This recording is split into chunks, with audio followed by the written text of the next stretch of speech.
Empecemos un poco repasando cómo está el tema de la descentralización en Centroamérica en este momento, ¿verdad? Algunos datos que creo que son interesantes. En promedio, los municipios de Centroamérica tienen en este momento 314 habitantes por kilómetro cuadrado. Ese es más o menos el promedio que tenemos hoy. Ninguno de los municipios en que se ubica la capital, con excepción de Managua, es el de mayor densidad. Es decir, la densidad poblacional no está, salvo en el caso de Managua, pero porque Nicaragua tiene características también geográficas un poco distintas, digamos, la concentración de población no se está dando en las grandes ciudades, sino que son básicamente en municipios conurbanos o alrededor de los municipios centrales. Están ustedes en este momento, por ejemplo, en Ciudad de Guatemala, un municipio que ya no es el más grande en población del país, sino que son algunos de los vecinos. De hecho, la capital está perdiendo habitantes constantemente. Esta zona es zona ya solo de trabajo, nadie vive acá y día a día pierde habitantes. Es un fenómeno que también se está dando en otras zonas, ¿verdad? La década dorada de la descentralización podría decirse que fue de los años 97 al 2007, en tanto que el marco legal en casi todos los países se modificó, ¿verdad? Hubo numerosos avances, casi siempre por, digamos, influencia externa. Vienen modas, digamos, ¿verdad? Hay momentos de temas como la descentralización, y en esta década fue donde, digamos, más impulsó también por agentes externos, ¿verdad? Banco Mundial, USAID, ustedes la conocen muy bien, son las modas que vienen de fuera y que en un momento dado se impulsan. Pues bien, en estos 10 años hubo un fuerte cambio. Pese a las reformas, puede decirse que las competencias en general de las municipalidades centroamericanas siguen siendo las mismas. No ha habido realmente cambios trascendentes, ¿verdad? Y las transferencias estatales, como porcentaje de los ingresos totales de los ayuntamientos, está alrededor de una tercera parte. Una tercera parte de los recursos estatales están siendo en promedio manejados ya por los gobiernos locales centroamericanos. Ese es más o menos el promedio. Hay algunos más, otros menos, como en El Salvador, pero que en general estamos alrededor de una tercera parte de los recursos del Estado, de los ingresos, siendo trasladados, manejados a través de transferencias. El ingreso tributario per cápita de los ayuntamientos de estos tres países es de $14, mientras que en Honduras y El Salvador es mucho más bajo, es decir, el ingreso que se está obteniendo por impuestos en estos países. Las municipalidades de la región están dedicando en promedio el 36% de sus recursos a gastos administrativos y poco menos de un tercio a la inversión. Sigue siendo una carga, digamos, de personal en las alcaldías, digamos, sumamente fuerte. Las salvadoreñas se llevan el premio, son las que más gastan en personal. Y es que de veras, las alcaldías salvadoreñas están llenas, las cantidades de empleados que tienen las alcaldías salvadoreñas es mucho mayor a la media centroamericana. En el caso nuestro, en el caso guatemalteco, por ejemplo, por ley, las municipalidades no pueden gastar más de un 10% de su presupuesto en funcionamiento. Y tiene el efecto contrario. Las alcaldías o las municipalidades guatemaltecas no pueden contratar personal de muy alto nivel, porque los recursos no les dan. Entonces la planta de las municipalidades es sumamente limitada, mientras que en El Salvador es la más extendida, es la que tiene más, en promedio, más empleados, ¿verdad? Mucho de esto es por la presión política, y hay que reconocerlo. En El Salvador, digamos, eso se manifiesta más, digamos, y las municipalidades se ven, digamos, son una fuente de empleo, digamos, para los sectores políticos del país. En casi todas las naciones de la región, el partido que triunfa es usualmente el que también controla la mayoría de ayuntamientos, es decir, se mantiene esa tendencia en la generalidad, ¿verdad? Y también debemos de reconocer que los ciudadanos centroamericanos hoy día tienen mayor cantidad de mecanismos de vinculación con las municipalidades y de incidencia en lo que éstas hacen, en las alcaldías, ¿verdad? Estamos delante de procesos donde los ciudadanos son cada vez más participativos, inciden más, cuestionan más, preguntan más, fiscalizan más, ¿verdad? Y vetan más, porque también eso se está dando. Es decir, es toda una tendencia en la región centroamericana. Hay avances en el tema de la descentralización por los cambios legislativos, ¿verdad? La debilidad financiera y administrativa de los ayuntamientos constituye la principal barrera. En general, en Centroamérica lo que hay es, no sé si lo van a entender, pereza fiscal, ¿verdad? Es mucho más fácil recibir recursos que generarlos. Y esto sí es una situación que está, digamos, como una tendencia también general que se está manifestando en la región centroamericana. Es decir, la debilidad, la parte financiera, es mucho más fácil descansar en transferencias que en recursos, que en generar recursos propios, ¿verdad? Por favor. Administrativa, y acaba de decir que administrativamente tiene un mayor número de empleados, ¿no? Porque no necesariamente a mayor cantidad de empleados, mayor eficiencia administrativa. Son cosas diferentes. Más empleados, pero no con mejores resultados, digamos, ¿verdad? Eso sí, porque usualmente se llenan de empleados que no necesariamente son los más capacitados, sino que sigue siendo la tendencia de, digamos, cuotas de los partidarias, usted lo sabe. Digamos, sí hay contradicción, digamos, en ese sentido, pero digamos, la eficiencia no ha avanzado todo lo que a eso me refiero en ese campo, ¿no? Hay, digamos, las municipalidades experimentan un deterioro de sus recursos propios, como ya lo dijimos, debido a la creciente tendencia a depender de las transferencias, ¿verdad? No hay una política de descentralización de los ingresos, digamos, realmente. No tenemos en ninguno de los países hay descentralización fiscal, digamos que sean los municipios los que recauden, es decir, que el proceso sea de abajo hacia arriba. No se está dando en la región centroamericana y ese sí es un problema también para el tema de la recaudación, ¿verdad? Los entes estatales centralizados tienen más problema para recaudar. Y no hemos experimentado en ningún lugar la posibilidad de que sean las municipalidades, por ejemplo, las que recauden los impuestos, que sería cambiar completamente el escenario. ¿Tiene esto relevancia? Yo diría que sí. Hace una semana estaba en un municipio guatemalteco en la frontera con México, digamos. Aquí son muy comunes los jueves los días de mercado. Es decir, hay un día a la semana que es el día fundamental para el intercambio comercial, ¿verdad? El día de plaza, el día de mercado, ¿verdad? Y en ese municipio que está cercano a la frontera con México, digamos, yo vi ahí transacciones comerciales en un día superiores a los 5 millones de dólares, con 0 emisión de facturas. Es decir, los intercambios ahí son naturales, ¿verdad? Porque la frontera no existe, la frontera es algo creado, digamos, porque la gente va y viene de un lado a otro con total naturalidad, como lo ha hecho durante cientos de años. Sin embargo, ahí, pese a esa cantidad enorme digamos, de intercambio comercial, ahí no hubo, nadie extendió ni tampoco se le ocurrió pedir una factura, digamos, para el cobro de impuestos. Esa situación creo que también deberíamos de empezarla a analizar. ¿Cómo es mejor? ¿Cuál es la forma más adecuada para poder generar ingresos también para el Estado? ¿Pueden los entes centrales hacerlo? Claro, quizás en países con una dimensión más pequeña como El Salvador, este no sea un cuestionamiento, pero también los invitaría también a analizarlo, a ver si no también este tema tiene que ser discutido en El Salvador. Las reformas legales encaminadas a proporcionar a los gobiernos locales mejores instrumentos para la administración municipal, ¿verdad?, fueron la base de una mayor apertura democrática. Insisto, hoy el eje de la participación democrática es básicamente el municipio, ¿verdad? Hay numerosos mecanismos de democracia directa, ¿verdad? Esto facilita el traslado de las decisiones a los ciudadanos están cada vez más involucrados en Centroamérica en las decisiones de las municipalidades, es decir, la participación política ya no solo se da en las elecciones, sino que hay constantes mecanismos alrededor de esto, ¿no? Como les decía, para resumir esta parte, en promedio la densidad por municipio en Centroamérica es de 314 habitantes, no es en el caso salvadoreño el más alto, sino que es el costarricense, pero porque su número de municipios es mucho menor, digamos, al del resto de Centroamérica. Tiene menos municipios, menos autoridades municipales, ¿verdad?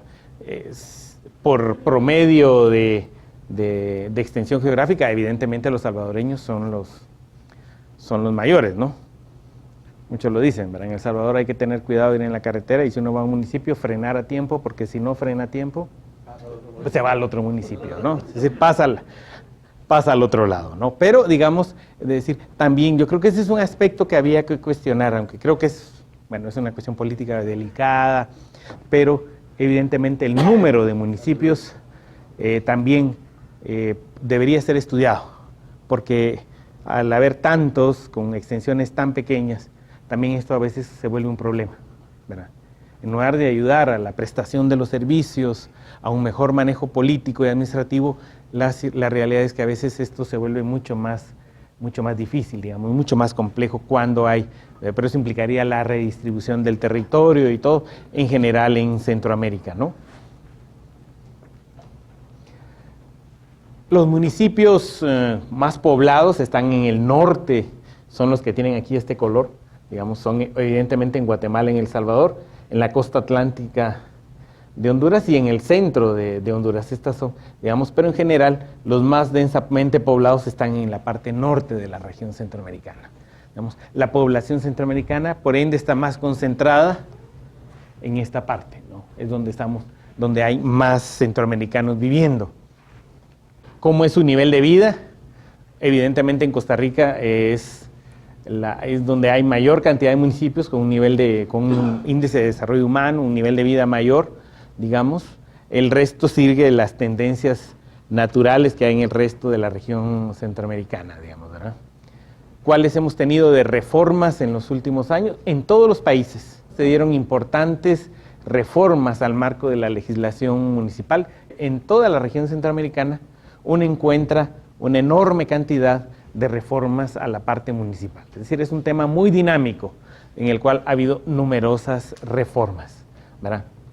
Los criterios de transferencias también son interesantes, digamos, en el caso de Costa Rica, la población, la extensión territorial, la condición de pobreza. Guatemala utiliza muchos más porque tiene, por diversas razones, digamos, es mucho más compleja la forma de distribución de las transferencias. Honduras no tanto, es mucho más simple, digamos, pero esto a la larga tiene también implicaciones, digamos, ¿verdad? Por ejemplo, ahorita en Guatemala esto está recientemente modificado y los alcaldes no están de acuerdo, quieren volver al sistema anterior, digamos, pero tenemos eso. Las transferencias, los recursos propios, como les digo, se vienen hacia abajo, están cada vez dependiendo más los municipios de las transferencias. Los recursos propios, digamos, no se están siendo generados, no hay una constante de crecimiento en materia de este tipo. El marco legal de las municipalidades pues es disímil en cantidad de años, en reelección, en elección directa, en la forma de integrar en los consejos municipales, digamos. Nosotros, por ejemplo, tenemos acá los comités cívicos, que es una forma también de en Guatemala se puede ser alcalde sin necesidad de pertenecer ni de ser planteada su candidatura por un partido político. Aquí existen los comités cívicos que permiten a un grupo de ciudadanos muy pequeño presentar una candidatura a alcalde, ¿no? Entonces aquí vivimos nosotros le llamamos la lotería, ¿no? Comité cívico del conejo, comité cívico del pato, comité cívico de la palmera, cualquier cuestión. Es una lotería, digamos, en el plano local, digamos, pero le quita mucha atención al sistema político, eso es importante. Digamos, los partidos a nivel local en Guatemala tienen mucha competencia con este tipo de estructuras, ¿verdad? Y lo interesante es que no siempre ganan los comités cívicos, sino también ganan los partidos políticos, que han tenido que adaptarse a flexibilizar los criterios y los manejos. Digamos, los partidos políticos en Guatemala ya no se pueden manejar de arriba hacia abajo. La cuestión municipal literalmente se les ha ido de las manos, ¿verdad? En color verde encontramos acá los partidos políticos de primer lugar, digamos, con el mayor número de alcaldías, en segundo, los que quedan en segundo lugar y todo eso. Hay una interesante distribución, digamos, electoral, no existen las aplanadoras en el tema local en Centroamérica, sino es una ocasión relativamente distribuida. Entrando al tema, yendo al tema central, que es el tema de la participación ciudadana, digamos, en los países centroamericanos esto se ve, tiene sus concepciones, algunas diferentes o en otros aspectos sumamente similares, ¿no? En Guatemala, por ejemplo, la participación consiste en una comunidad organizada con fines económicos, sociales y culturales. Toma parte en la planificación, ejecución y control de los gobiernos nacional, departamental y municipal. Tenemos toda una serie de mecanismos. En la legislación hondureña, la participación implica la inclusión del ciudadano en la formulación, ejecución y evaluación de todas las políticas. En el caso de ustedes, es obligación de los gobiernos locales promover la participación, informar públicamente y tratar asuntos que los vecinos lo soliciten. En Costa Rica hay una definición no muy explícita, digamos, en ese sentido, pero en general, digamos, hablan de lo mismo, de la importancia de la participación. En todos los países existen mecanismos de participación ciudadana en los temas locales. En el caso nuestro tenemos algunos que quisiera que repasáramos como una experiencia que creo que puede ser interesante para ustedes conocer, digamos. Todos los países tienen, insisto, diversas tipos de mecanismos. Algunos siguen teniendo los mismos nombres, como el Cabildo Abierto, que todavía se maneja en numerosos lugares, pero en general hablan de lo mismo, de la participación ciudadana, con diferentes nombres, pero, insisto, hay toda una serie de mecanismos de cómo los ciudadanos pueden participar. Pero para explicarles lo que les quiero explicar, tengo que hablarles de la crisis del sistema de partidos políticos en Guatemala. Si no se habla de la crisis de los partidos políticos, no es posible explicarles cómo operan y por qué operan una serie de mecanismos de participación ciudadana. Guatemala es el país con menos población inscrita en partidos políticos. Incluso países como Uruguay, que tienen poca población, la cantidad de personas inscritas en partidos políticos es enorme, digamos. Nosotros somos, en este caso, los que tenemos menos población inscrita en los partidos políticos. Ustedes tampoco es que tengan mucha, pero bueno, digamos, es incluso mayor para este país que tiene casi el doble de habitantes de El Salvador. También es donde menos viven los partidos políticos. La primera ley de lo que llamamos aquí la física política guatemalteca dice que todo partido nace, crece, se divide y muere, ¿verdad? Eso es para nosotros los partidos políticos, ¿verdad? Y mueren. Y en promedio viven 9 años. En Guatemala no duran más de 9 años los partidos políticos. Nuestra historia así lo dice. Del año 55 al 65 tuvimos 11 partidos. Del 66 hasta el 89, 20 partidos. Del 90 al 2003, 32 partidos. Y en la actualidad tenemos 34. Es decir, eso les da una idea. Y eso implica que muchos de estos mueren porque nunca llegan, o se mueren por sí solos, o mutan, o son comprados y vendidos. En Guatemala se puede comprar y vender un partido político. Ajá, hay uno. Sí, hubo, sí, hay. Es una cuestión también vinculada a temas, a grupos religiosos, digamos, ha habido de todo, porque aquí hay de todos los partidos. El último que se acaba de inscribir se llama ADN. Eso les demuestra ya la dificultad que hay para encontrar nombres, ¿verdad? ¿Ah? Sí, todo. Es decir, hay dificultades. Dígame, perdón. ¿Cuál es lo más atractivo para que haya tanto partido político? Que ninguno es partido político. Es decir, no logran sobrevivir porque se han convertido en aparatos electorales, digamos, que solo funcionan para las elecciones. No tienen, digamos, mayor presencia. En Guatemala, nosotros, por ejemplo, ahorita, nosotros tenemos en este momento 158 diputados y hemos tenido en 2 años y medio de estos diputados 175 cambios de partido, de un diputado.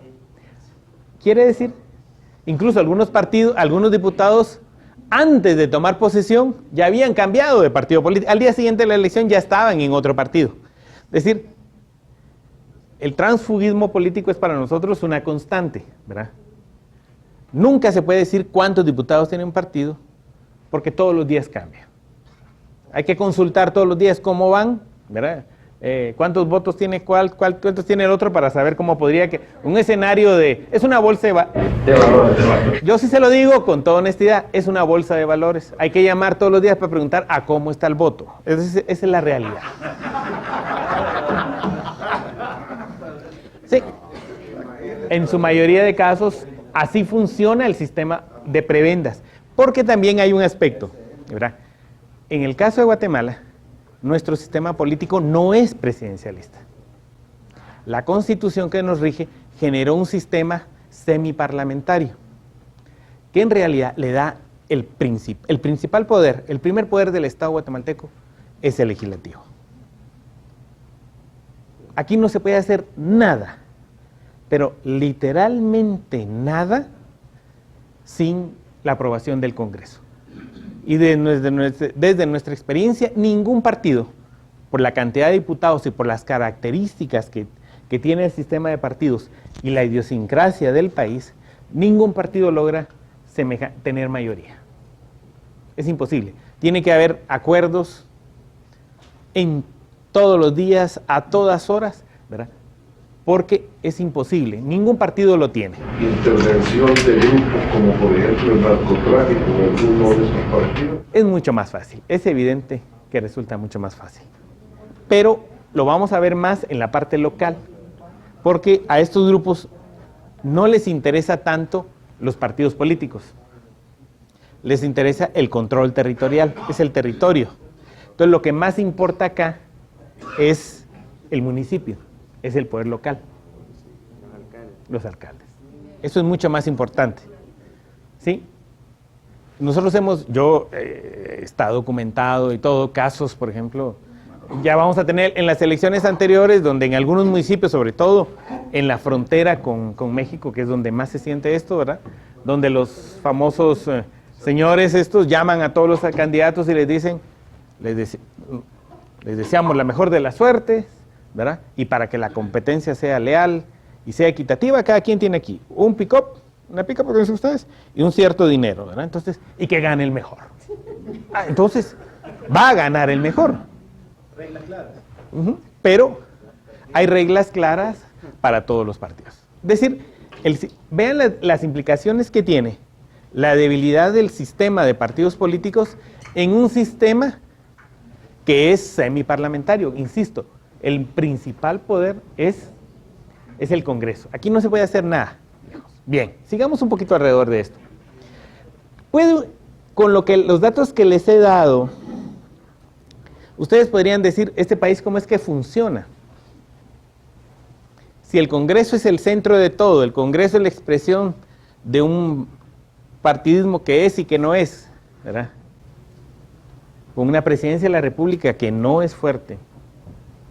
¿Cómo puede operar un país con esas características en un sistema político como tal? ¿Por qué sigue funcionando?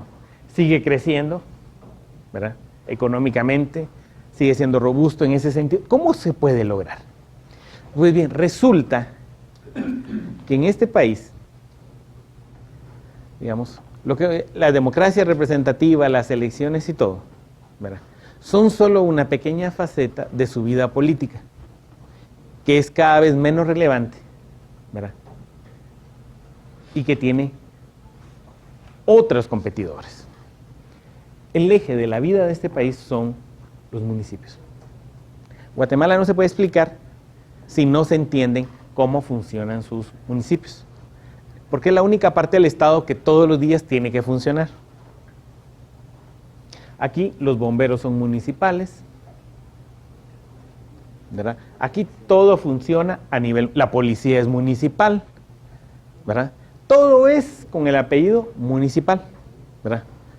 Los alcaldes son realmente la figura central de la vida del país, ¿verdad? Todo es municipal. Los equipos de fútbol son municipales, es decir, toda la vida está alrededor del municipio, ¿verdad? Y por ejemplo, para que vean, les traigo dos casos. Vamos a ver este caso. Este está en el altiplano guatemalteco, en la zona de mayoría indígena. Este municipio se llama San Bartolo de Aguascalientes. Por ejemplo, dentro de unos meses van a haber vamos a tener, dentro de un año, exactamente de mañana, en un año, tendremos elecciones. Meses antes, en esta comunidad, se van a reunir los principales, los dirigentes comunitarios, y van a formular una planilla para su consejo municipal.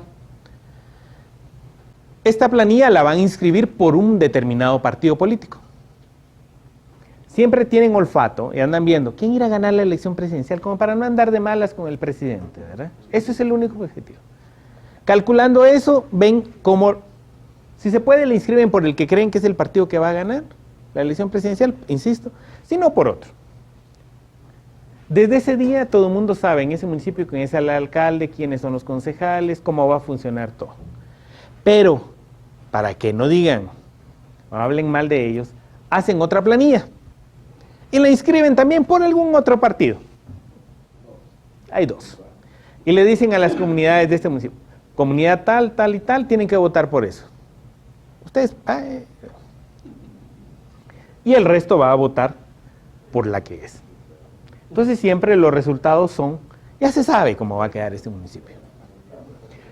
Fraude. No, listura. Son gente lista que sabe jugarle la vuelta a un sistema que no le representa y no le sirve. Miren, esta planilla gana la elección presidencial, ya se sabe quién es el alcalde, el consejo y todo. Y son tan sabios, aquí no cobran porque desde los años 30 decidieron en ese municipio que estar en la municipalidad es un servicio público que no puede ser pagado y no debe ser pagado. Lo que hacen es dividirse en dos grupos. Un grupo se queda 2 años trabajando, los demás siguen en su vida cotidiana. A los 2 años, el resto, el otro grupo, la otra mitad empieza a trabajar y estos se van a su casa a seguir sus actividades. Así tranquilamente. ¿Verdad? Entonces, es una cuestión de servicio público. Las decisiones se toman por mayoría en la comunidad. Todos los domingos hay reuniones, se van decidiendo y el sistema funciona. Miremos otro. En este mismo departamento hay otro municipio que se llama Santa Lucía la Reforma. Aquí se les ocurrió otra cosa. Igual que en los municipios salvadoreños, el municipio se divide en cantones.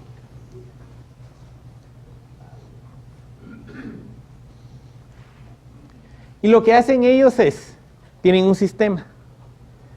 Por ejemplo, en la próxima elección, digamos, el cantón A tiene que poner todos los candidatos a alcalde. Del cantón B tienen que salir todos los candidatos a concejal primero.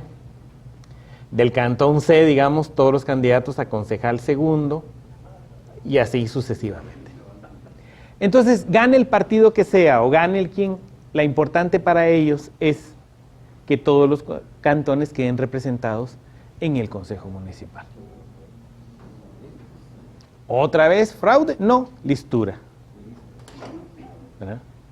Con el hecho, si ustedes van a ver el organigrama de esta municipalidad, está el Consejo Municipal, el alcalde, digamos, pero ellos tienen en su mismo organigrama a los exalcaldes.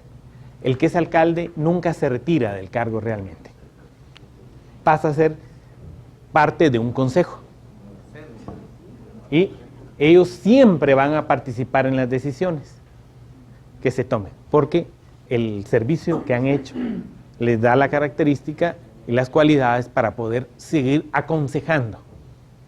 Entonces, todos los lunes, que son las reuniones de consejo en este municipio, siempre van a llegar los exalcaldes para participar de las decisiones y orientarlas. Y ustedes revisan las actas del consejo y dice así, con la presencia de los exalcaldes, ¿verdad? Y las decisiones que se tomaron fueron estas y otras. Esas son entonces algunas de las formas que explican cómo funciona políticamente un país que no tiene partidos políticos. Tiene otros mecanismos que aseguran la participación de las personas. Veamos.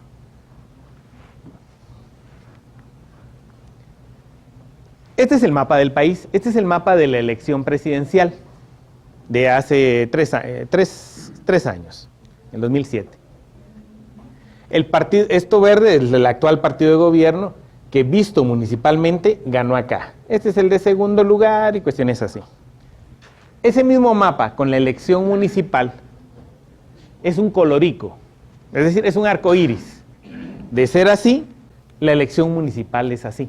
No tiene ninguna relación con la elección presidencial. Porque lo que le interesa a los municipios es la persona. ¿Por qué partido vaya? Eso es lo de menos, ¿verdad? Lo que interesa son las personas. Y si un poco más vemos, todos estos son municipios con alcaldes reelectos. Y vemos ya algunos casos, por ejemplo, los municipios donde ya son las poblaciones. Digamos, el mejor lugar para Guatemala donde vivir se llama Pachalum. Es un municipio. Pachalum. Ahí lo vamos a ver en una foto que tiene ellos viven felices. Es el mejor nivel de vida donde la gente vive mejor, ¿verdad? Y todo.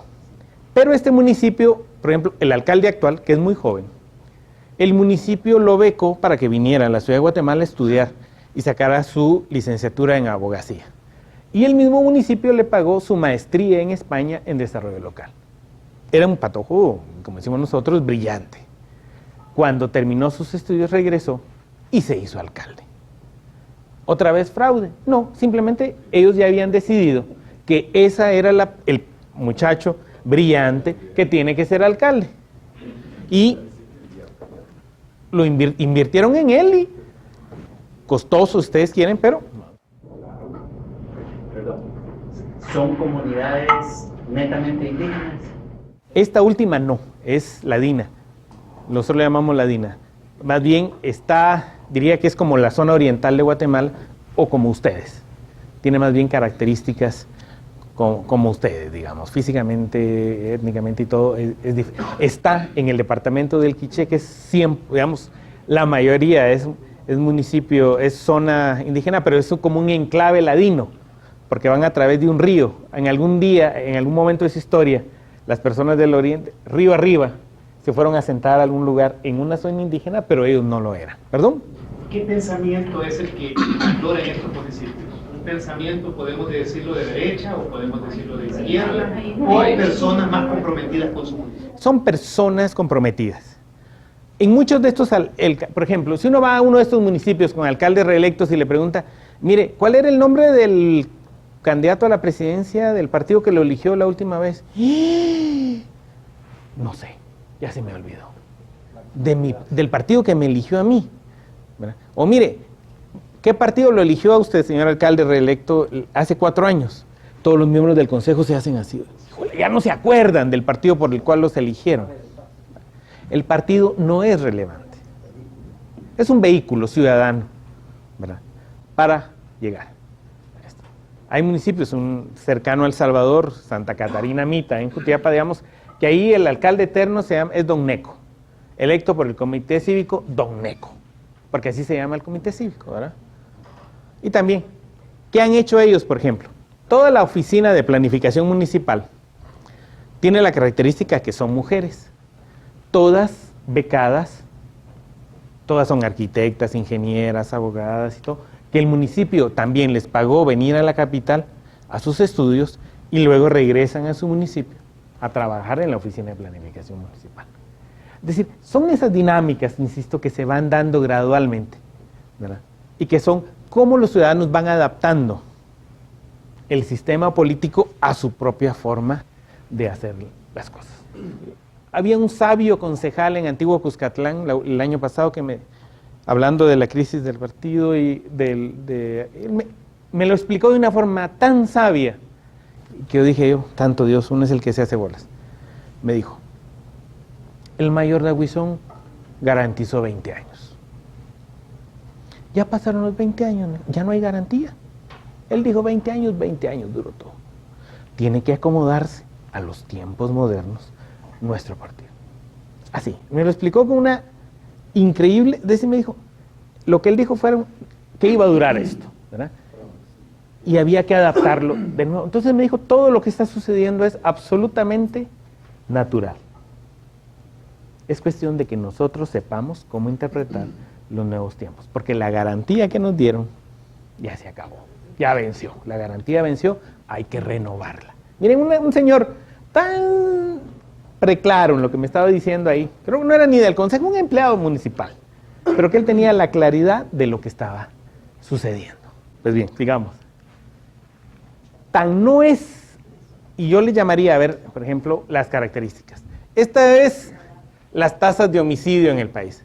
Pues resulta que hay algunos departamentos que tienen tasas de homicidios similares a las de Suecia, de países desarrollados. El fenómeno de la violencia tampoco es generalizado.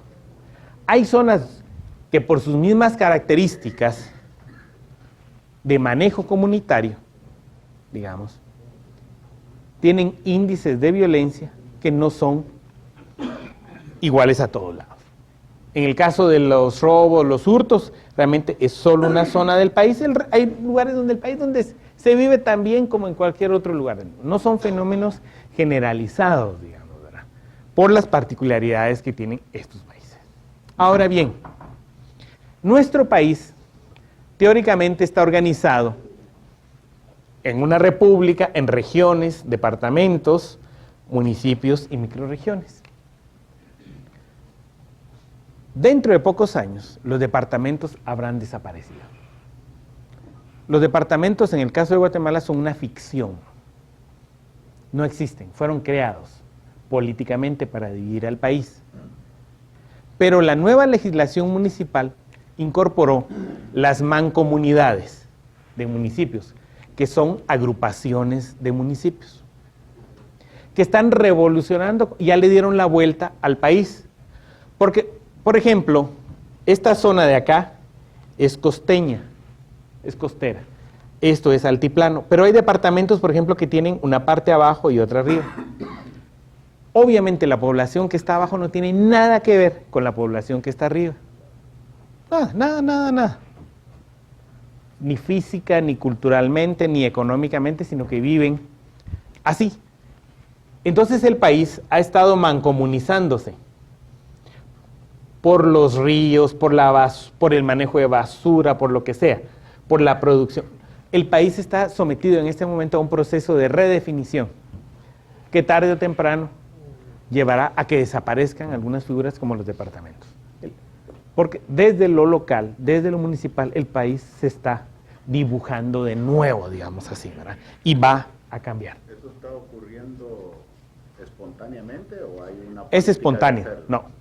La mancomunidad del río tal, la mancomunidad de la zona del no sé qué.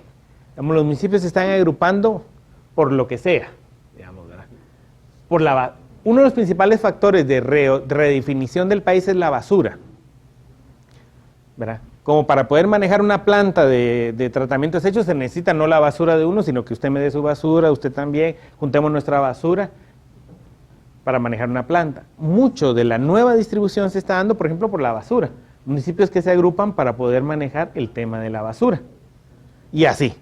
Entonces el país está sometido a un proceso de redefinición de sus características, de su forma de organizarse. Otra de las características que tiene el país, y que creo que aquí está la esencia, y que quisiera explicarles, es que el país, digamos, teóricamente, hay un gobierno nacional, hay gobiernos departamentales que dependen, y están los gobiernos municipales que son electos. Este no es electo, este sí y este sí. Pero en Guatemala funciona el sistema de consejos de desarrollo. La Constitución de 1985 generó un sistema que busca que los ciudadanos, desde nivel comunitario, participen en cómo se usan los recursos y en su fiscalización. Hay una especie de gobierno paralelo. Todas las comunidades de Guatemala, todas, tienen Consejo Comunitario de Desarrollo, como un CDL, una cuestión así, un comité local. Todas las comunidades del país están organizadas. Estas pertenecen a una estructura de su municipio que se llama Consejo Municipal de Desarrollo. Esto a su vez, Consejo Departamental, Consejo Regional, Consejo Nacional, donde están todos los grupos. Por ejemplo, aquí son el COCODE, la ley lo define como la Asamblea Ciudadana que se autoconvoca. Esa es la definición que en la ley municipal guatemalteca está de estos consejos. Es la Asamblea Ciudadana que se autoconvoca, es decir, es absolutamente independiente. Se convoca por sí misma, no necesita que el alcalde lo llame, es la estructura básica, ¿verdad? Entonces, esto le ha ido cambiando la vida al país. Por eso se explica uno cómo puede funcionar un país con eso que no tiene partidos, que el Congreso es un mercado, ¿verdad? Con esas locuras, ¿cómo puede funcionar? Pues funciona por estructuras como esta, donde lo local es el asidero de todo. En el Consejo Municipal hay estructura. Ahí ya participa el Consejo Municipal, o sea, el alcalde y los concejales, los COCODES, los sectores organizados, campesinos, cooperativistas, y así nos vamos para arriba. Hoy día la mayor parte de la inversión real que va al país se maneja o por el situado constitucional o por lo que va acá. Es decir, aquí se maneja, especialmente en el nivel departamental, que es el clave para tomar decisiones. Aquí se decide el uso de la mayor parte de recursos del país. ¿Quién preside el departamental? El gobernador departamental, y es una cuestión donde están las municipalidades, las comunidades, los sectores organizados, todos los sectores. Ahí está el verdadero parlamento del país. Y sobre todo, son relevantes porque deciden el uso de los recursos. ¿Cuáles recursos? De la mayor parte de recursos, por ejemplo, aquí le llamamos listado geográfico de obras, que es, digamos, los recursos que van del gobierno, que no son de funcionamiento del gobierno central, más o menos. Entonces, en este nivel, digamos, aquí se decide buena parte de la inversión. Y las comunidades se han ido cada vez cerrándole el espacio a la discrecionalidad del gobierno. Entonces, por ejemplo, una comunidad formula un proyecto, ¿verdad? Tiene una idea, lo pasa al COMUDE y todo el mundo sabe que se le tiene que asignar en algún momento dado recursos. Entonces, esto es el verdadero mecanismo de participación política que existe en este país. Es un sistema como paralelo, en el cual el tradicional tiene cada vez menos relevancia y es este sistema el que está funcionando, el que más se usa, digamos, ¿verdad? Donde los ciudadanos saben que hay que estar incidiendo, hay que estar presionando, ¿verdad? Estos recursos van al Congreso para que en el mes de noviembre el Congreso elabore el presupuesto del país. Y los diputados PRES cada vez tienen menos opción a poder cambiar el listado geográfico de obras, porque hay una presión ciudadana tan fuerte que si se atreven a cambiar algo, Este listado geográfico de obras es aparte del fondo GOES que llega a las municipalidades. Entonces, entre lo que va a las municipalidades y esto está la totalidad de los recursos que realmente le sirven al país, que puede usar el país. El resto es el funcionamiento del gobierno central y su estructura. Pero lo que es la esencia de la inversión pública pasa por las municipalidades. En Guatemala es el porcentaje más alto en Centroamérica de transferencias. Digamos, aquí de cada galón de gasolina va para las municipalidades, del IVA va 2 puntos para ellos, va 10% de, digamos, es decir, la cantidad de recursos que llegan a las municipalidades es enorme, digamos. Eso más esto es lo que hace que este país siga funcionando, a pesar de su locura política. Perdón. Sí, quiere decir entonces que no hay una predefinición del presupuesto para inversión nacional, sino que es lo que resulta de la demanda. Aquí hay, digamos, como que más, porque esto es por ley. Aquí ya no depende de la discrecionalidad del sistema para aceptar que los ciudadanos participen. Aquí los ciudadanos ya saben que ahí hay que meterse, ahí hay que presionar, ahí hay que ir a discutir, digamos, y es ahí donde se utiliza. Digamos, aquí ya no hay discrecionalidad, ya es muy poca. Perdón. Obviamente los alcaldes en algún momento dado dependen de los partidos políticos. Entiendo que aquel esquema es un esquema excelente pero minoritario. Entonces, ¿cuántos realmente de estos son independientes puros? Lo estoy diciendo porque el esquema que se está planteando, si fuera cierto que son independientes puros, directo.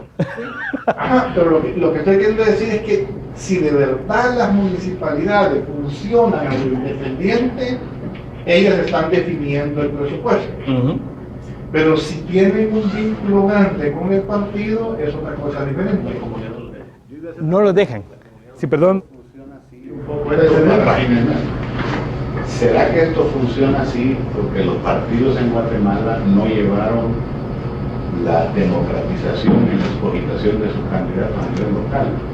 Y que si hubiese uno que permitiera que eso ocurriera dentro de su esfera, pudiera ocurrir dentro de la esfera de ese partido. Sí. Aquí lo que estamos reflejando aquí es la crisis de los partidos políticos.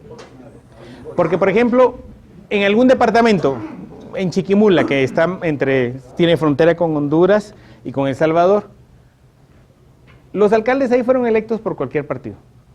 Pero ahorita, digamos, durante estos 2 años y medio, resulta que todos ellos son los secretarios generales del partido de gobierno, que es la UNE. Todo con tal de, es decir, le han tomado la medida.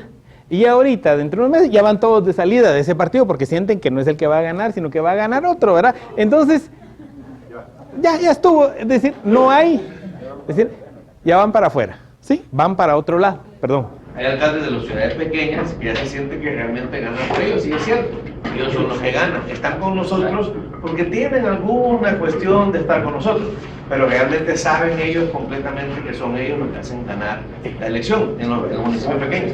Eso está sucediendo. Yo creo que de verdad el nuevo contrato, la nueva garantía, tiene que ser transferir y permitir realmente de que se elijan los mejores candidatos. Sí, digamos, porque ya hay mucha presión, digamos, en una cuestión constante. Por ejemplo, en la zona fronteriza con El Salvador, si ustedes les preguntan a las mismas personas de las comunidades salvadoreñas, les van a decir que ya saben del sistema de consejos cómo opera en Guatemala, y de los comités cívicos y de todo. Bueno, de hecho muchos vienen a votar porque ustedes saben que ese es un fenómeno muy tradicional, que tienen doble documentación y participan aquí, y los de aquí van a ayudar allá a la hora de ir a votar. Pero eso es cultural, eso no es político ni es fraude, esa es la cultura, ¿verdad? Donde la frontera es simplemente alguna cosa que alguien puso por ahí, pero que en la práctica no funciona. Entonces ya hay una interacción en esos procedimientos. Yo he visto ya personas de comunidades salvadoreñas asistiendo a reuniones de COCODES y todo para ver cómo lo están manejando. Perdone. Y este sistema del manejo de la administración ha ayudado realmente al desarrollo de la comunidad, por un lado, y por otro lado, los fondos tanto municipales como los que le llega por transferencia realmente son transparentes en el manejo. Yo diría, transparencia no la hay, porque digamos la corrupción está en todos lados, y en todos lados aparecen empresas que colaboran, que esto, que lo otro, digamos, hay esa situación, pero se ha hecho mucho más eficiente, digamos, el uso de los recursos públicos, porque las personas están encima, saben cuánto le toca al municipio, cuándo le llega, ¿verdad? Porque en Guatemala el banco que opera en todo el país es Banrural, digamos, todo el mundo el de Banrural ya llama al de la comité, ya llegaron los fondos, vaya, gracias, ¿verdad? Entonces le caen al alcalde mire cómo vamos, ¿verdad? Con nuestras obras, cómo vamos con esto. Es un sistema de control ya sobre las autoridades que lo hace eficiente a la fuerza, ¿verdad?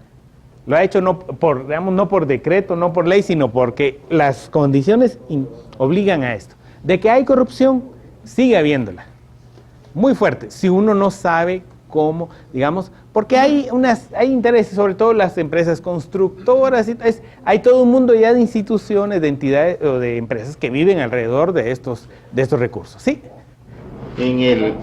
Nosotros estamos, se está con anda en el ambiente la idea de los consejos participativos, pluralistas. Tengo entendido que en Centroamérica y en Guatemala funciona. ¿Cómo funciona el sistema? Por ejemplo... Funciona y si tiene un mayor beneficio que de un solo partido. Sí, evidentemente sí lo tiene, porque genera debate y discusión. Digamos, sí, las minorías, digamos, el que quedó en segundo lugar en la elección municipal mete concejales y todo. Esto genera más discusión, más debate y más control. Es proporcional por el sistema de Hon, dependiendo de la cantidad de votos, así entran los concejales y todo. Digamos, yo le diría que sí, porque eso permite la fiscalización, ¿verdad? De la actividad, sobre todo del alcalde y del grupo. Por ley, digamos, si los miembros son 9, digamos, casi el grupo que gana va a tener mínimamente mayoría, es decir, 5. Pero los otros 4 van a ser proporcionalmente divididos entre los partidos que ocuparon el segundo o el tercer lugar, una cuestión así. Siempre hay presencia de la oposición, pero no son oposición política, porque al día siguiente de las elecciones ya los partidos se desaparecieron, nadie se recuerda de los partidos, pero sí hay fiscalización ciudadana, porque estas personas son, digamos, de grupos diferentes y, digamos, fiscalizan mejor. También esto permite un fenómeno que en Guatemala se da y que no tiene explicación, pero que muchos alcaldes te lo dicen. Mire, termino trabajando mejor con mis colegas de la oposición que con los de mi propio partido. Me entienden mejor los otros que los propios. Es un fenómeno, no sé por qué, ¿verdad? Como que, digamos, el hecho de no ser de la misma estructura o algo, digamos, porque también muchas de estas cuestiones son familiares, digamos, ¿verdad? Entonces, yo le diría que en suma, sí permite, digamos, un municipio más dinámico, con menos autoritarismo, digamos, y una cuestión de mayor discusión, que permite, por ejemplo, que muchos alcaldes sean expulsados por la misma comunidad a la hora de haber problemas, porque hay siempre alguien que está fiscalizando, que está controlando, ¿verdad? Ese es el sistema que nosotros manejamos, no el de plancha, digamos, ¿verdad? Que entran, gana uno y se lleva todo. Le digo, en mi opinión, y en lo que he visto acá, esto tiene ventaja, permite mayor control, mayor fiscalización, mayor participación, ¿verdad? Y un mayor debate de lo que se está haciendo en el municipio. Perdón. ¿No ha habido riesgos o casos aquí de que, digamos, alguien venga a tratar de ir sacando alcaldes electos, comprando a los concejales? Puede haberse dado en algún caso, ¿verdad? Pero lo que pasa es, sí, pero la independencia que se maneja respecto a los partidos, digamos, creo que son más cuestiones de índole personal. Lo hay, ¿verdad? Lo hay, pero digamos, hay discusión, hay debate, digamos, ¿verdad? Y eso es lo que permite, digamos, que más o menos las cuestiones se controlan. Al haber participación de la oposición, hay mayor control, mayor participación. Las municipalidades son teóricamente así, digamos, en el caso guatemalteco. Está el alcalde. Nosotros tenemos la figura, esto es un resabio de la colonia, pero muy interesante. En el Consejo Municipal Guatemalteco existe la figura de los síndicos, el alcalde y los concejales. Elegimos esas 3 figuras. ¿Qué es lo que hay en el fondo de esto? El alcalde es algo así como el poder ejecutivo, los concejales los que aconsejan y en algún tiempo los síndicos los que impartían justicia.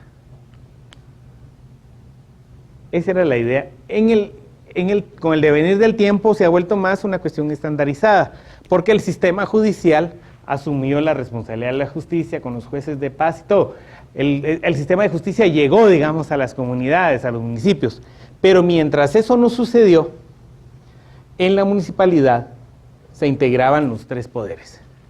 Los síndicos que daban justicia, por ejemplo, a ellos se les entregaba una vara, la vara de la justicia. y andaban con su vara. Y eran los que tenían que arreglar problemas familiares entre esposo y esposa, ¿verdad? Alguien bolito en la calle que se iba a la cárcel. En las municipalidades guatemaltecas hasta hace poco existían las cárceles, ¿verdad? Donde o que lo ponían a barrer, ¿verdad? Todos los que se portaban mal iban ahí y eran ellos los que impartían justicia. Es decir, estaban los tres poderes ahora.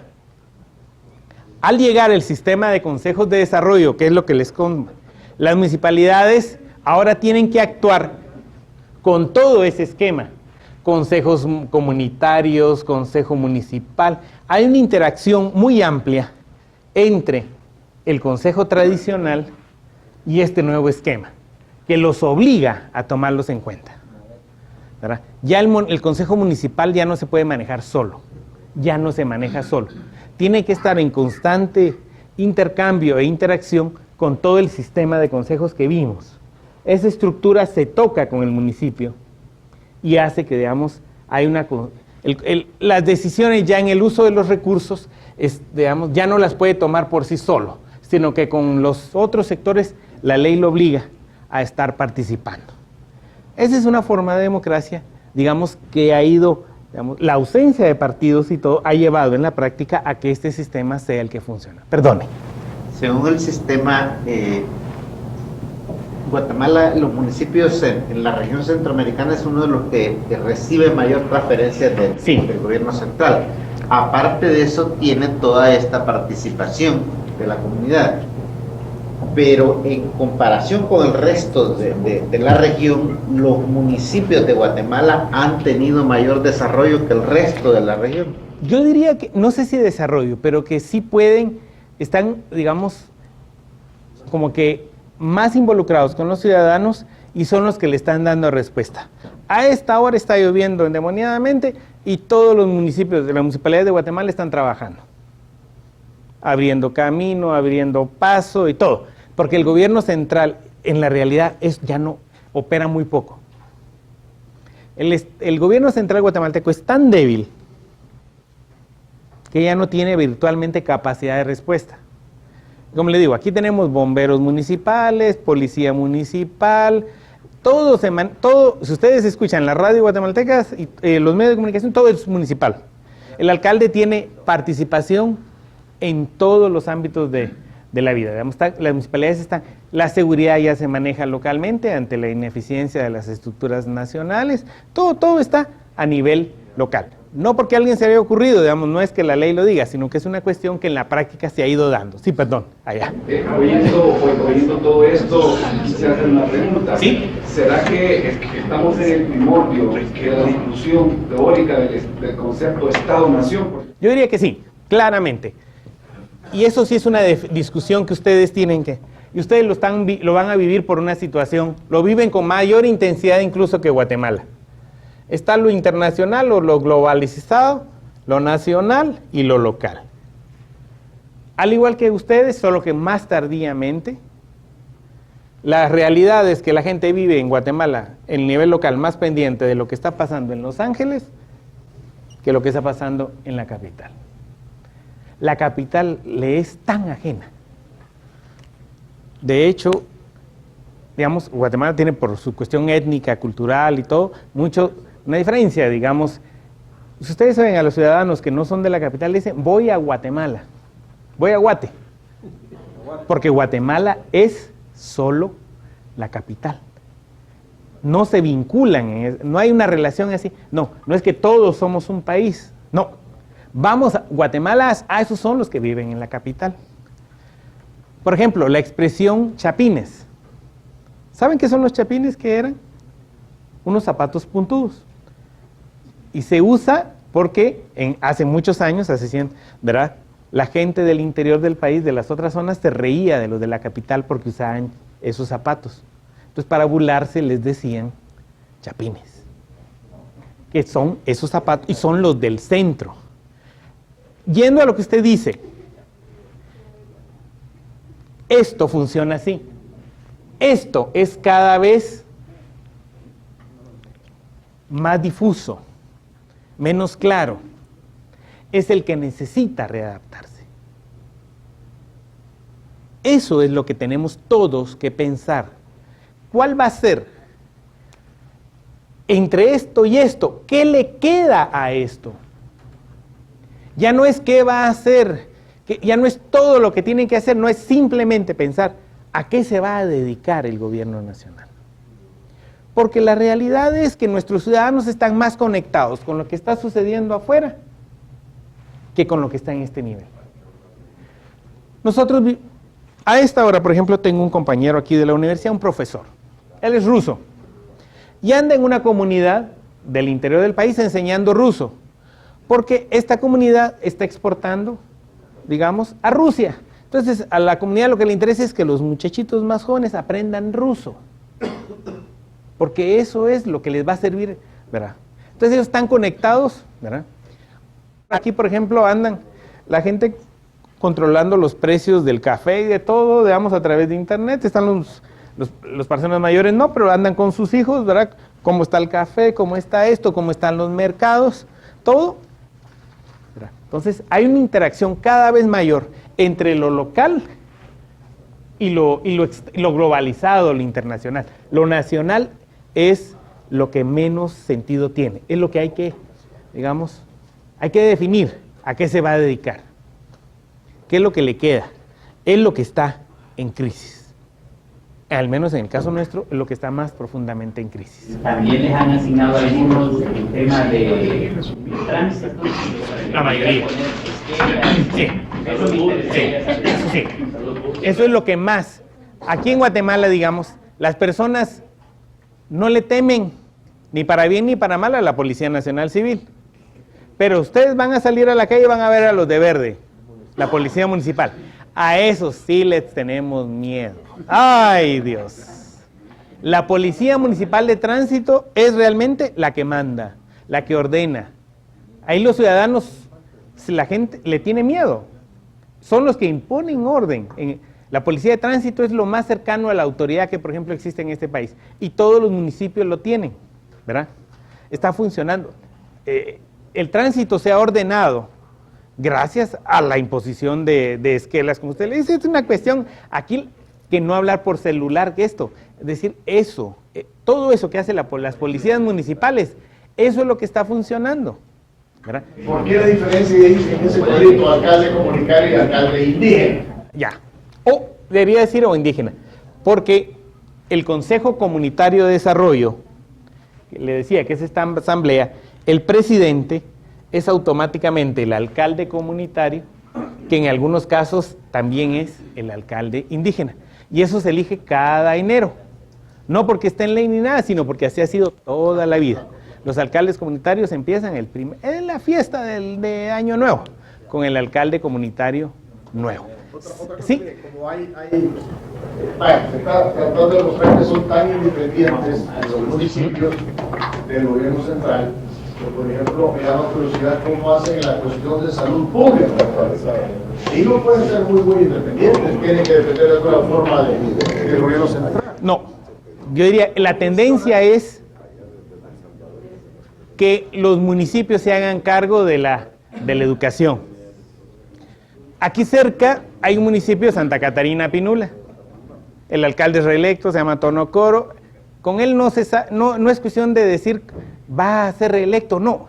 Con él es ver el porcentaje, 70, 77, 80. Es decir, el juego ahí es saber qué porcentaje va a sacar, ¿verdad? No si va a ser reelecto, no, eso no está en discusión. Es ver a qué número le va a llegar ahora con la próxima elección, ¿verdad? Él maneja la educación. Literal, lo que no hace todavía, pero es, porque esto hay que discutirlo y pasa por el Congreso, en el Congreso no pasa nada, es que ya le den el dinero para que pague la nómina. Pero todos los alcaldes le dicen, los maestros, usted le pregunta a los maestros, ¿y quién es su jefe? Tono Coro. ¿A quién le responden? Al alcalde. Él hace las escuelas, él las modifica, él las pone, es decir, él los lleva a estudiar, ¿verdad? Porque él les paga para que vayan a la universidad. Es decir, ya va a inaugurar en unas 2 semanas su hospital municipal con todas las especialidades. Vamos en esa dirección, a que el sistema educativo se maneje también localmente. El problema es la capacidad de poderlo manejar. Pero como echando a perder se aprende, es probable que poco a poco así lo logremos. Sigo un poquito más.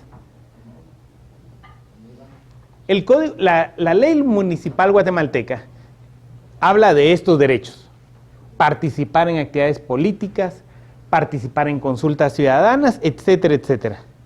Aquí, por ejemplo, existen las consultas ciudadanas. Los vecinos tienen el derecho de solicitar al Consejo Municipal la celebración de consultas cuando se refiera a asuntos de carácter general que afecten a todos los vecinos. La solicitud deberá contar con la firma de por lo menos el 10% de los vecinos empadronados. Los resultados serán vinculantes y participa en la consulta al menos el 20% de los empadronados y la mayoría vota a favor. El país vota constantemente. Aquí no votamos cada 4 años, al contrario. Al hablar de votar es en sentido figurado. Esto es una consulta ciudadana. Y el país está todos los fines de semana. En algún lugar hay una consulta ciudadana. De todo tipo. Y en el 2005. Todos los temas. Todos los días. Tenemos cosas hasta absurdas como esta. Niños votando. Es decir, votando. Sobre una represa, el megaproyecto hidroeléctrico y todo. Niños votando. ¿Es una anarquía? Probablemente sí. Pero es que así es como es la vida política ahora de este país. Todos los días todos los días hay votaciones por algún motivo. Estos mecanismos, digamos, si no están adecuadamente legislados, sería una gran discusión, ¿verdad? Pero esto es la vida diaria del país hoy día. Ciudadanos votando de esta manera o haciéndola de esta. Es decir, esto es una situación que se está dando todos los días. Minería, hidroeléctrica, que se están ahora de moda. Todo esto, miren, el país es un hervidero, ¿verdad?, de votaciones. Rechazan hidroeléctrica, consultarán al pueblo. Absurdos, como que no queremos una hidroeléctrica. Es decir, esta es una consulta ciudadana. Miren esto, por ejemplo, eso sí es interesante. En este municipio, el alcalde quería hacer un préstamo para construir obra. ¿Fueron a consulta ciudadana? No. No hay obra. Miren que lo necesitamos. Sí, señor alcalde, pero le tenemos miedo a las deudas. Nos podemos meter a una cuestión. No, mejor vamos poco a poco. Bueno, esa es la decisión del pueblo, no préstamo. Es decir, un domingo. O miren esta, les va a resultar hasta, evalúan consulta por ceiba. Las ceibas son los árboles frondosos. Resulta que ya una rama le cayeron a alguna persona y se golpeó. Pero el alcalde dice, lo vamos a consultar, porque saben, vamos a contar si la raleamos o no la raleamos. Es decir, hasta ese tipo de temas están siendo evaluados. ¿Ah? Pasan ocupados, votando y decidiendo todos los días. Sí. Ahí era por lo menos que voten el 20% del padrón. Sí. Entonces quiere decir que una minoría que equivale al 11% de toda la comunidad puede cambiar Una decisión. Me parece que es muy poco eso del 20%. Pero, bueno, quizás sí, debería participar más. Porque ahí deben haber grupos de interés. Que se mueva. Sí, sí, a mover, sí. Pero lo que le digo es que la mayor parte de veces han sido alrededor de temas financieros. Préstamos, construcción de obras, cuestiones de ese tipo. Todo el país es una cuestión en ese sentido. Esta es una noticia de hace unos días. Normativa contra la delincuencia. Una comunidad decidió su propio reglamento, todos votaron, lo firmaron ¿y quién les va a decir que no? Miren esto, lo que les decía. Los COCODE urgen reparar. Tala podría dejar sin agua. COCODE. Si uno revisa la palabra que más sale en los medios, en la prensa guatemalteca, es esa. Todos los días hay noticias. Consejo Comunitario de Desarrollo. Lo que vimos en el esquema aquel desde el nivel comunitario. Todos los días se autocompone. Esto, miren, son la vida ciudadana. Todos los días están metidos en algún tema. Los gobernadores ya son irrelevantes, pero les digo, imagínense cómo serán de importantes en esta ciudad que es muy grande. COCODE enfrenta a vecinos. Resulta que la elección del COCODE fue peleadísima. Está hablando de miles de personas participando en la elección y que tuvo seria la discusión. Vecinos y comunas reparan camino, autoridades y vecinos, organizaciones y líderes analizan cambio climático. Lo que ni en las universidades se estudia, las comunidades lo están trabajando, lo están atendiendo.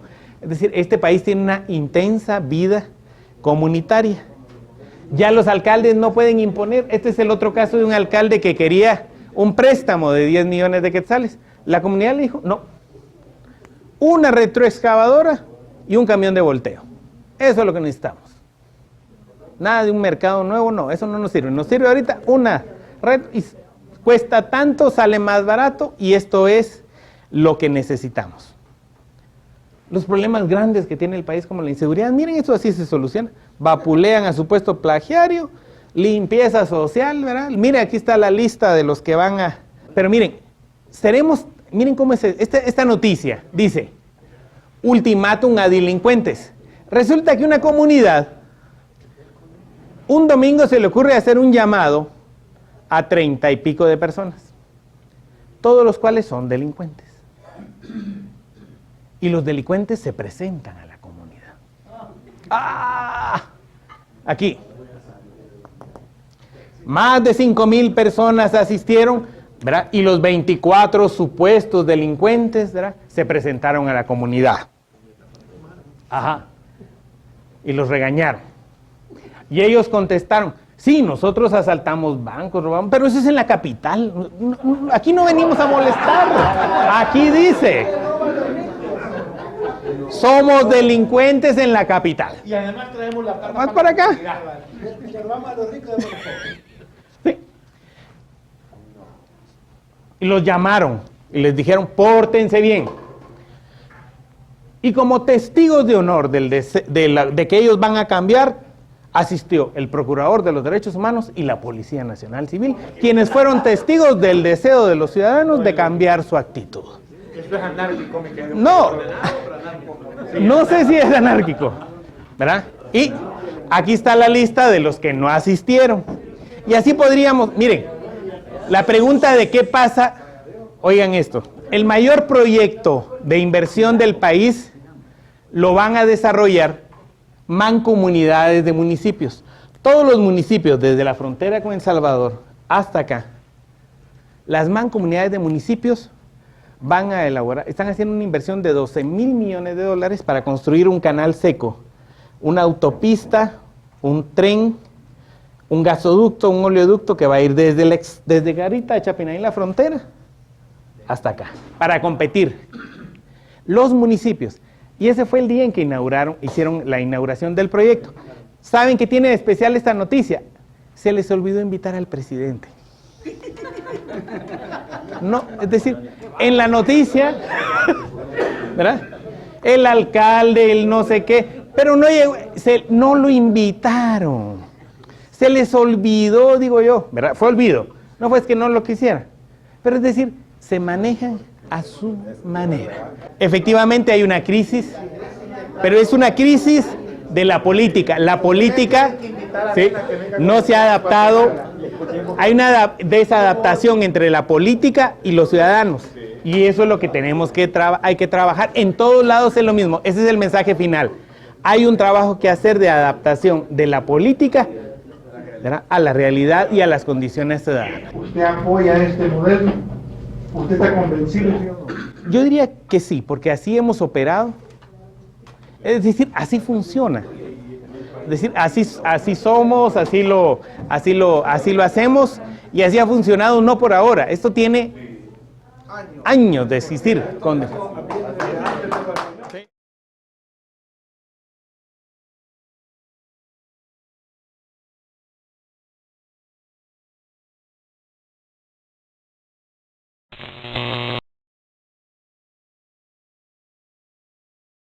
You